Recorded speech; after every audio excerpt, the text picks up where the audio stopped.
সভা কেন্দ্রে মাদিয়াঘাট থেকে পুকুরিয়া, আড়াইডাঙ্গা এবং বীরপুর সহ আমাদের সমস্ত এলাকায় যেভাবে প্রচার চলছে এবং মানুষের ঢল যেভাবে নামছে, মানুষ যেভাবে আশীর্বাদ করছে, মানুষের যে দোয়া দিচ্ছে, তাতে এখানে আমরা কংগ্রেস ভালো ফল করবে এবং জিতবে, এটা আপনাদের বলতে পারি।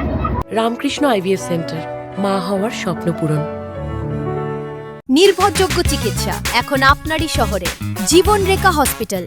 এবং যেভাবে মানুষ তৃণমূল চক্রান্ত আজকে এসআইআর নিয়ে যেভাবে তৃণমূল আর বিজেপি চক্রান্ত করেছে,